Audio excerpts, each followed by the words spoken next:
AG ನ್ಯೂಸ್ಗೆ ಸ್ವಾಗತ.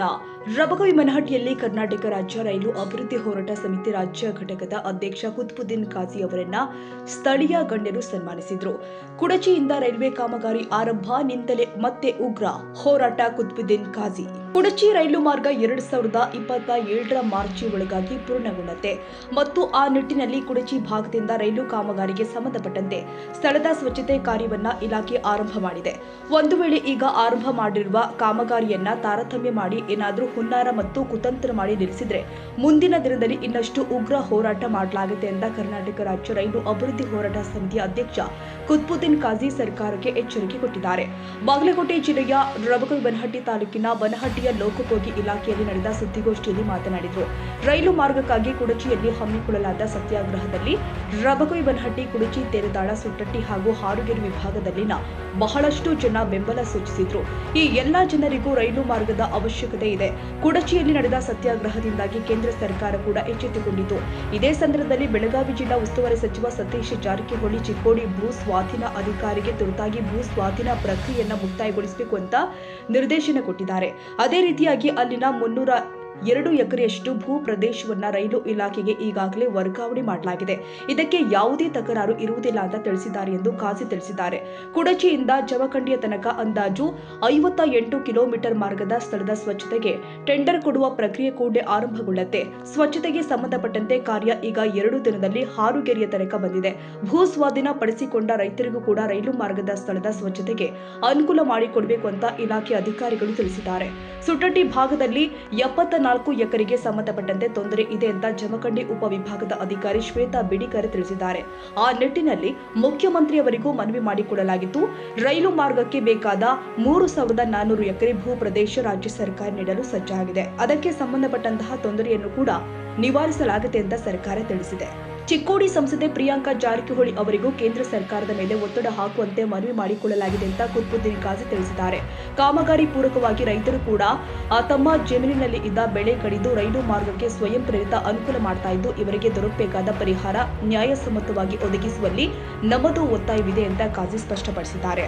ಕಾಮಗಾರಿಗೆ ಸಂಬಂಧಪಟ್ಟಂತೆ ರಾಜ್ಯ ಸರ್ಕಾರದ ಕಾರ್ಯ ಸಂಪೂರ್ಣಗೊಂಡಿದೆ. ರಾಜ್ಯದ ವಿರುದ್ಧ ಹೋರಾಟ ನಮ್ಮದಲ್ಲ, ಬದಲಾಗಿ ಕಾಮಗಾರಿಯ ಹೊಣೆ ಕೇಂದ್ರ ಸರ್ಕಾರದಾಗಿದ್ದು, ಈ ಭಾಗದ ಸಂಸದರು ಹಾಗೂ ರಾಜ್ಯ ರೈಲ್ವೆ ಮಂತ್ರಿಗಳ ಇಚ್ಛಾಶಕ್ತಿಯಿಂದ ಈಗಾಗಲೇ ತಿಳಿಸಿರುವಂತೆ 2027ರ ಒಳಗಾದರೂ ಕಾಮಗಾರಿ ನಡೆಸಬೇಕು ಅಂತ ಹೇಳಿದರು. ಕಿಲೋಮೀಟರ್ 10 ಎಕರೆ ಜಮೀನು ಬೇಕು, 1 ಕಿಲೋಮೀಟರ್ 20 ಕೋಟಿ ರೂಪಾಯಿ ಖರ್ಚಾಗತ್ತ. ಈಗಿನ ಪರಿಸ್ಥಿತಿ ಒಳಗೆ ಈಗಿನ ಪರಿಸ್ಥಿತಿ ಒಳಗ 1 ಕಿಲೋಮೀಟರ್ ಮೊದಲ ಸ್ಟಾರ್ಟಿಂಗ್ 4 ಕೋಟಿಗೆ 1 ಕಿಲೋಮೀಟರ್ ನಿರ್ಮಾಣ ಆಗ್ತಿತ್ತು ಯಾವಾಗ ಅನುಷ್ಠಾನಕ್ಕೆ ಬಂದಾಗ. ಇವತ್ತು 1 ಕಿಲೋಮೀಟರ್ 20 ಕೋಟಿ ರೂಪಾಯಿ ಖರ್ಚು ಮಾಡ್ಬೇಕಾಗುತ್ತೆ. ಯಾವ ರೀತಿ ಇನ್ನೊಂದು 3 ಕಿಲೋಮೀಟರ್ ಆಗ್ಬೇಕಲ್ರಿ? ಈಗ ಜಮಖಂಡಿ ಮಠ ಆಗೈತಿ. ಅಂದ್ರೆ ಹಳೆ ಹಾಕೊಂಡು ಹೋಗ್ಬೇಕಾದ್ರೆ ಏನೋ ಒಂದು 3 ಕಿಲೋಮೀಟರ್ ಆಗ್ಬೇಕಲ್ಲ. ಟೋಟಲಿ 58 ಕಿಲೋಮೀಟರ್ ಐತಿ ಸರ್. ನಾನು ಅವ್ರು ಏನ್ ಹೇಳುದು ಹಳಿ ಹೇಳ್ತಾರೆ ಕೆಲಸದಲ್ಲ.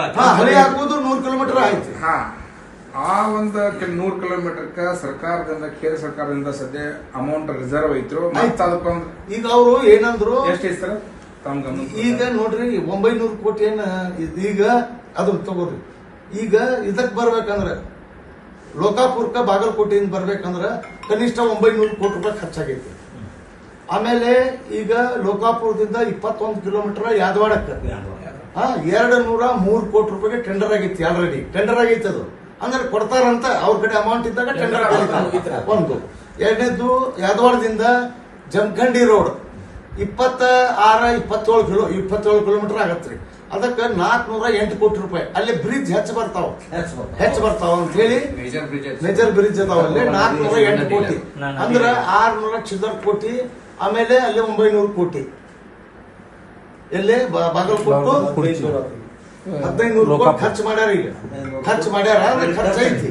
ಈಗ ಉಳ್ಕಿದ್ದು ಇಲ್ಲಿಂದ ಏನೈತಲ್ಲ ಭೂ ಸ್ವಾಧೀನ ಬಿಟ್ಟು ಹೇಳಕತ್ತೇನ್ರಿ. ಇದು ಭೂ ಸ್ವಾಧೀನ ಭೂಮಿ ರೊಕ್ಕನ ಬೇರೆ, ಇದು ನಿರ್ಮಾಣದ ಖರ್ಚು. ಇದು ಭೂಮಿದು ಈಗ ಒಂದ್ ಕಡೆ ನಾವು ಫಸ್ಟ್ ತಗೊಂಡಾಗ 580 ಎಕರೆ, ಒಣಬೇಸಾಯಿ 6 ಲಕ್ಷ, ನೀರಾವರಿ 12 ಲಕ್ಷ. ಇದು 12-13ರಾಗ ಭೂ ಸ್ವಾಧೀನ ಮಾಡ್ಕೊಂಡಿದ್ದು 580 ಎಕರೆ ಬಾಗಲಕೋಟ್ ಅಸಿಸ್ಟೆಂಟ್ ಕಮಿಟಿ ಭೂ ಸ್ವಾಧೀನ ಅಧಿಕಾರಿಗಳಿಂದ ರೈಟ್. ಮುಂದ 13ರಾಗ ಇದು ಮುಗಿದು ಹೋಗ್ತಿತ್ತು ಎಲ್ಲ ಕಡೆ. ಆದ್ರೆ ಕೆಲವೊಂದು ತಪ್ಪುಗಳಿಂದ, ಕೆಲವೊಂದು ಲಾಬಿಯಿಂದ ಸರ್ಕಾರದ ಏನು ಇದ್ರಲ್ಲ ಉಸ್ತುವಾರಿ ಮಂತ್ರಿ ಅದು ಮಂತ್ರಿ ಪ್ರಭಾವಶಾಲಿಗಳು ಮಾರ್ಗ ಬದಲಾವಣೆ ಮಾಡೋಕೆ ಪ್ರಯತ್ನ ಮಾಡಿದ್ರು. ಅಲ್ಲಿ ಏನಾತಂದ್ರ ಭೂ ಸ್ವಾಧೀನ ಮಾಡಕ್ಕೆ ವಿಳಂಬ ಆಯ್ತು. ಅಂದ್ರೆ ಒಂದ್ ಕಡೆ ಹೋಗಾಕತ್ತಂದ್ರೆ ತಕ್ಕೋತಾರ, ಚೇಂಜ್ ಮಾಡಿದ ಕಡೆ ಅದನ್ನ ಬಿಡುದು ಮತ್ತೊಂದ್ ಕಡೆ ಹೋಗುದು. ಇದರ ವಿಳಂಬ ಆಗಿ ಯುಪಿಎ ಸರ್ಕಾರ ಪತನವಾಯಿತು. ಮುಂದೆ NDA ಸರ್ಕಾರ ಅಸ್ತಿತ್ವಕ್ಕೆ ಬಂದಾಗ ಅದು ಹೊಸ ಭೂ ಸ್ವಾಧೀನ ಕಾಯ್ದೆ ಅನುಷ್ಠಾನಕ್ಕೆ ಬಂತು. ತಮ್ಗೆಲ್ಲ ಗೊತ್ತೈತಿ, ನಾ ಏನ ಶಾಣೆ ಅಲ್ಲ ಅಂತ. ಅದನ್ನು ಇಂಪ್ಲಿಮೆಂಟ್ ಆಗ್ಬೇಕಂದ್ರೆ 2017 ಅಂದ್ರೆ 3-4 ವರ್ಷ ಹೊತ್ತು. ಹಿಂಗಾಗಿ ಭೂಮಿ ಸ್ವಾಧೀನ ಪಡಿಸಿಕೊಳ್ಳುವ ಕಾರ್ಯ ಸರ್ಕಾರ ಮಾಡಬಹುದಾಗಿತ್ತು, ಯಾವುದು ರಾಜ್ಯ ಸರ್ಕಾರ. ಆದ್ರೆ ಅದನ್ನು ಇಂಪ್ಲಿಮೆಂಟ್ ಮಾಡ್ಬೇಕಂದ್ರೆ ಅದು ಕಾಯ್ದೆ ಇಂಪ್ಲಿಮೆಂಟ್ ಆಗ್ಬೇಕಲ್ಲ, ಅದರ ಅನುಸಾರವಾಗಿ ಭೂಮಿಗೆ ರೈತರಿಗೆ ದುಡ್ಡು ಕೊಡ್ಬೇಕಲ್ಲ. ಅದು ಲೇಟ್ ಆಗಿದ್ರಿಂದ ಇಷ್ಟೆಲ್ಲ ಹನಗಲಾತು. ಇದು ಏನೈತಿ, ನಾವು ಪದೇ ಪದೇ ಇನ್ನೊಬ್ಬರ ಮೇಲೆ ಆರೋಪ ಮಾಡೋದಕ್ಕಿಂತ ಏನಾರು ಹಾಳವಾಗಿ ಬೀಳುವ ನಮ್ ಜಲ್ದಿ ಕೊಟ್ಟು ರೈಲ್ವೆ ಮಾರ್ಗ ಆಗಲಿ ಅಂತ ನಮ್ಮ ಉದ್ದೇಶ. ಅದ ಆಗಿರ್ಲಿಲ್ಲ, ಅಲ್ಲಿ ಒಂದು ಸೂಕ್ತ ಸ್ಥಳ ಆಗ್ತದೆ ನಿರ್ಧಾರ ಮಾಡಿ ಅಲ್ಲೇ ಕೂಡ್ಬೇಕಂತ ಹೇಳಿ ಸಾಹೇಬ್ರು ಅವಾಗ ಡಿಸೈಡ್ ಮಾಡಿದ್ರು. ಆಗ್ಲಿ ಅಂತ ಹೇಳಿ ನಮ್ಮ ಬಳಿ ಬಂದ ಒಂದು ಡಿಸ್ಕಷನ್ ಆದ್ಮೇಲೆ ನಾವು ಇದಕ್ಕೆ ಇದನ್ನಾಗಿದ್ದೀವಿ, ಹೋರಾಟಕನಿಯಾಗಿದ್ದೀವಿ. ನಮ್ದು ಬ್ರಿಡ್ಜ್ ಅವಾಗ 15ನೇ ತಾರೀಕು ಅವರು ನಿರ್ಧಾರ ಮಾಡಿದ್ರು ಸರ್. ಪಾಪ ನನ್ನ ಸಲುವಾಗಿನ ಅವರು ಸರ್ ನೀವು ಬರಲೇಬೇಕು ಎಲ್ಲರೂ ಕೂಡಿ ಮಾಡೋಣ ಅಂತಂದು ಹೇಳಿದಾಗ ಸರ್ ನಮ್ಗೆ ಎಷ್ಟು ದಿನ ಆಗತ್ತೆ ನನಗಂತೂ ಗೊತ್ತಿಲ್ಲ, ಒಂದು 3-4 ದಿನದೇ ಆಗ್ಬೋದು, ಅದಾದ ನಂತರ ನಾನು ಡಿಸೈಡ್ ಮಾಡ್ತೀನಿ ಅಂತ ಹೇಳಿದ್ದೆ. ಕರೆಕ್ಟ್ 4th ಡೇನ ಬಂದು ನಾನು ಭೇಟಿಯಾಗಿ ಮರುದಿನ ಅವ್ರು ಅಲ್ಲಿ ಹೋಗಿ ಅದು ಆ ನಿರ್ಧಾರ ತಗೊಂಡು ಕುಂತರು. ಅದಕ್ಕೆ ಅಲ್ಲಿ ಬರಕ್ಕೆ ನಮಗೂ ಜಾಯ್ನ್ ಆಗಲಿಲ್ಲ ಸಾಹೇಬ್ರ, ನಾವು ಅಲ್ಲಿ ಅವ್ರು ಕರ್ಕೊಂಡು ಅಂತ ಹೇಳಿ. ಬಟ್ ನಿಮ್ಮ ಅದೊಂದು ನಿಸ್ವಾರ್ಥ ಸೇವೆ ರಾಜ್ಯಾದ್ಯಂತ ತಮ್ಮ ಇಡೀ ಜೀವನವನ್ನು ಆ ರೈಲ್ವೆ ಹೋರಾಟಕ್ಕಾಗಿ ಮೀಸಲಿಟ್ಟು ಸತತ 9 ದಿನಗಳಿಂದ ಎಲ್ಲರನ್ನೂ ಕರ್ಕೊಂಡು ಸಮರೋಪಾದಿಯಲ್ಲಿ ಎಲ್ಲರನ್ನೂ ಬರೀ ಇಬ್ಬರು ಹೋಗಿದಾರ ಅವ್ರ ಬ್ರದರ್ ಅವ್ರ ಸರ್. ಇಷ್ಟು ಜನ ಕೂಡಿದ್ರಲ್ಲ, ಅವ್ರಿಗೆ ಅದನ್ನ ನೋಡಿ ಅವ್ರಿಗೆ ಬಹಳ ಖುಷಿ ಆಗೈತಿ. ಅದು ಫಲಿತಾಂಶನೂ ಕೊಟ್ಟದ, ಅಷ್ಟೇ ಅವ್ರಿಗೆ ಖುಷಿ ಆಗೈತಿ, ನಮಗೂ ಎಲ್ಲ ಖುಷಿ ಆಗೈತಿ. ಅವ್ರ ಇದ್ರೊಳಗೆ ನಾವು ಬಿದ್ದ ನಮ್ಮ ಇದ್ರಾಗೂ ಸದ್ಯದಾಗ ಟ್ರ್ಯಾಕ್ ಸ್ಟಾರ್ಟ್ ಆಗತ್ತೈತಿ ಅನ್ನುವಂತ ಒಂದು ಮಾತು ಹೇಳಿ ಇದಕ್ಕೆಲ್ಲರೂ ಸಮರೋಪಾದಿಯಲ್ಲಿ ಅಥವಾ ನಾವೆಲ್ಲ ಒಗ್ಗಟ್ಟಿಗರಾಗಿ ಅವರಿಗೆ ಬೆಂಬಲವಾಗಿ ನಾವು ಯಾವಾಗಲೂ ಅದೀವಿ, ನಿಂತಿರ್ತೀವಿ. ಇದೇ ಸಂದರ್ಭದಲ್ಲಿ ಡಾಕ್ಟರ್ ರವಿ ಚಮಕಂಡಿ, ಬ್ರಿಡ್ಜ್ ಮೋಹನ ಡಾಗ, ರಾಜಶೇಖರ್ ಸುರಗಾವಿ, ಸುಭಾಷ್ ಶಿರಪುರ, ಭುಜಬಲಿ ಕೆಂಗಾಲಿ, ಈರಪ್ಪ ಹಿಪ್ಪರಗಿ, ಹನುಮಂತ ಅಥಣಿ, ರಾಮಚಂದ್ರ ಕಂಕನವಾಡಿ ಸೇರಿ ಮತ್ತಿತರರು ಹಾಜರಿದ್ದರು.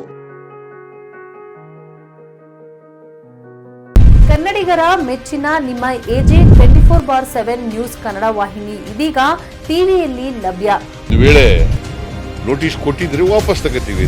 ಇವತ್ತು ವಕ್ಫ್ ಪ್ರಾಪರ್ಟಿ ಅಂತೇಳಿ ಬರ್ತದೆ ಅಂತ ಹೇಳಿದ್ರೆ ರೈತರ ಬೀದಿಗೆ ಬದಲು ಏನ್ ಮಾಡ್ಬೇಕಾಗತ್ತೆ? ಯಾರು ವೋಟ್ ಹಾಕಿಲ್ಲ ಅಂದ್ರೆ ಗ್ಯಾರಂಟಿನೆಲ್ಲ ಸ್ಟಾಪ್ ಮಾಡ್ಬಿಡ್ತೀವಿ.